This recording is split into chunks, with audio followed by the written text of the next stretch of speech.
வணக்கம். நித்யசுபம் சார்பில் உங்கள் நிஷா. இங்கு குறிப்பிடும் கணிப்புகள் அனைத்தும் பொதுவான ராசி மற்றும் லக்கணத்தை வைத்தே கணக்கிட்டுள்ளோம். உங்களது தனிப்பட்ட கணிப்பை எங்களது வலைத்தளத்தில் பெற்றுக்கொள்ளலாம்.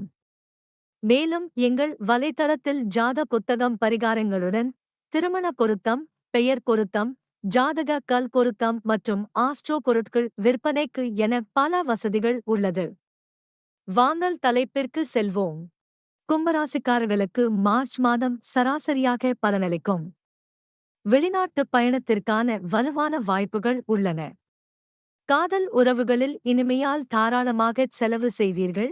அதீத காம எண்ணங்களால் உடல் ரீதியான பிரச்சனைகளும் வரலாம். எந்த விஷயத்திலும் அவதூறு ஏற்படாமல் பார்த்து கொள்ள வேண்டும். நிதி ஆதாயமும் உண்டாகும். சகோதர சகோதரிகளின் ஆதரவையும் பெறுவீர்கள். உங்கள் காதல் உறவுகள் இனிமையாக இருக்கும். அதே சமயம் உங்கள் திருமண வாழ்க்கையில் சில பிரச்சனைகள் ஏற்படலாம்.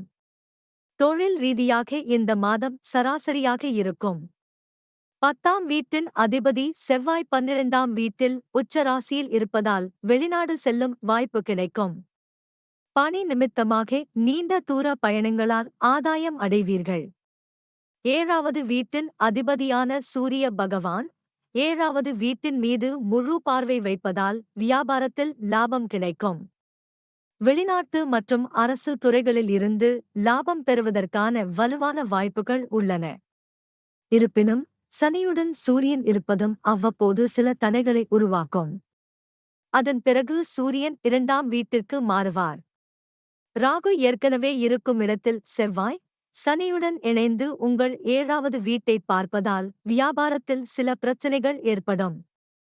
5ஆம் வீட்டின் அதிபதி புதன் உங்கள் ராசியில் அமைந்து கல்வியில் ஆர்வம் காட்டுவார். உங்களின் செறிவு அதிகரிக்கும்.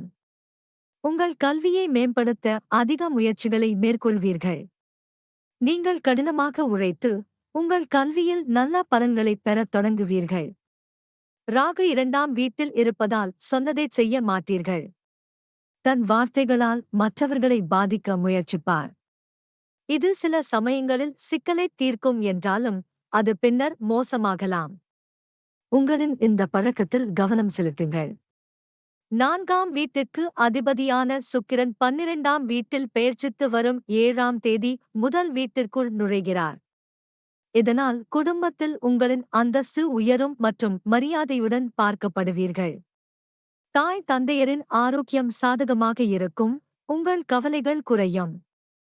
உங்கள் சகோதர சகோதரிகளிடமிருந்து உங்களுக்கு முழு ஆதரவு கிடைக்கும். ஒவ்வொரு வேலையிலும் ஒவ்வொரு இன்பத்திலும் துக்கத்திலும் அவர் உங்களை ஆதரிப்பார். 5ஆம் வீட்டின் அதிபதியான புதன் உங்கள் முதல் வீட்டில் அமர்வதால் உங்கள் காதல் உறவுகளை வெளிப்படையாக ஏற்றுக்கொள்வீர்கள். வெளிப்படையாக விவாதிப்பீர்கள். நீங்கள் அச்சமின்றி இருப்பீர்கள் மற்றும் உங்கள் காதல் வாழ்க்கையைப் பற்றி மிகவும் வலுவாக உணருவீர்கள்.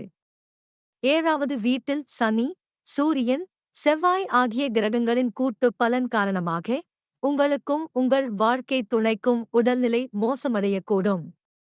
பரஸ்பர வேறுபாடுகள் மற்றும் ஈகோ மோதல்கள் இருக்கலாம்.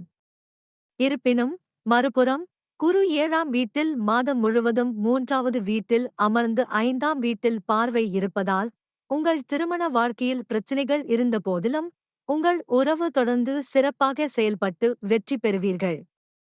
12ஆம் வீட்டில் சுக்கிரனும் செவ்வாயும் சேர்ந்து இருப்பார்கள். இதன் விளைவாக உங்கள் செலவுகள் மிக அதிகமாக இருக்கும். இதன் காரணமாக நீங்கள் நிதி நெருக்கடியை சந்திக்க நேரிடும். 12ஆம் வீட்டில் செவ்வாய், சுக்கிரன், 2ஆம் வீட்டில் ராகு பெயர்ச்சிப்பதால் உடல்நிலையில் சில பிரச்சனைகள் வரலாம். உங்கள் ராசிக்கு அதிபதியான சனிபகவான் அஸ்தங்க நிலையில் இருப்பார். அவருடன் சூரியன் மற்றும் புதனும் இணைந்து அமைவதால் உடல்நலக் கோளாறுகள் வரலாம். நீங்கள் அதிக காய்ச்சல், தலைவலி அல்லது உடல் வலி அல்லது மூட்டு வலி போன்ற பிரச்சனைகள் எதிர்கொள்ள வேண்டியிருக்கும். பரிகாரம்: ஞாயிற்றுக்கிழமை காலைக்கு வெல்லம் கொடுங்கள்.